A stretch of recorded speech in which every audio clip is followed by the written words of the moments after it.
Hi, this is Susan Broder from Speak Languages and Travel the World, your English teacher here to help you with your fluency. Now, I don't know where you're all listening to me from, but I would be really excited to see in the comments box whichever countries you're listening to me from. So do write it down, because it's really nice to know who I'm communicating with. Makes it much more personal. Now, I have a very short piece of advice to give you today, but I do think it's fundamental. Now, I have a lot of students who tend to get blocked when they speak. They really don't know their potential. They always say to me, I don't know how to say that.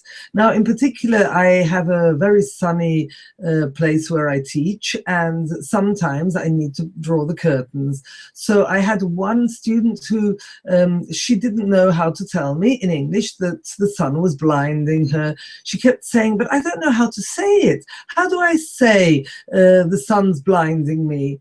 And I said, well, you don't have to say something so complicated. Just stop thinking in your own language. Keep it simple. And she didn't know. She was really blocked. And I said, just think simple. What's the problem? And so she looked outside and said, the sun. And I said, yes, what's wrong with the sun? And so after a few minutes of discussing it, we came out with a very simple sentence: the sun is in my eye.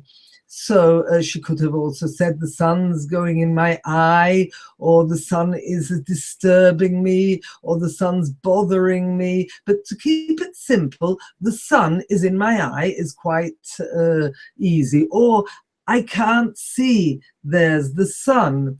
So she was fixed because she was thinking in her own language. She was fixed with not knowing the word blind, in the sense that she couldn't see the sun was blinding her. But that's not the point. The point is that you have to think directly in easy language, the words you already know, rather than searching for ones which you don't know, so it's impossible to use them.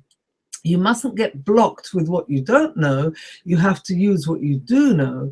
So if you have a problem, you try and look for the easy words. An anecdote I have from a long time ago is when I had learnt German. And I went into a shop with a friend of mine who wasn't German either. And before we entered, she said, oh my God, how do I say belt?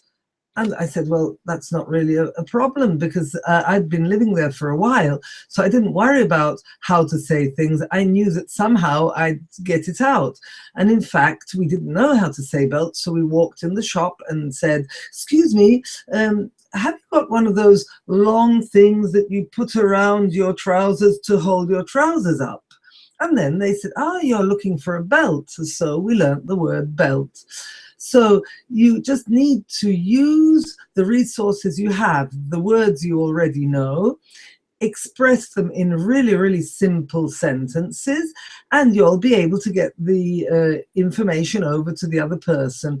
The important thing is communicating with what you already know, rather than being frustrated with what you don't know. There'll always be something you don't know, so use what you know. And as you use it, you'll learn the other words that you don't know. And if it's really a problem, then you can look it up in the dictionary, but it'll be the occasional word. It won't stop you from speaking. It won't stop you from communicating. Remember, the most important thing is communicating. If it's not perfect, it's not really that much of a problem. The important thing is to get the message over. Okay, so this is my top advice. I really think it's important to communicate, even if it's not perfect. Okay, so don't think in your own language. I know it's difficult, but try and think directly in English so that you're managing to use what you already know. Okay, I hope this advice was useful for you.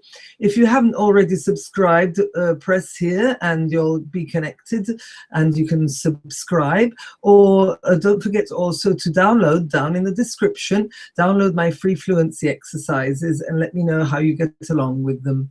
Okay, so I hope you have a wonderful day and look forward to seeing you again tomorrow. Okay, look forward to seeing you. Bye. Bye-bye.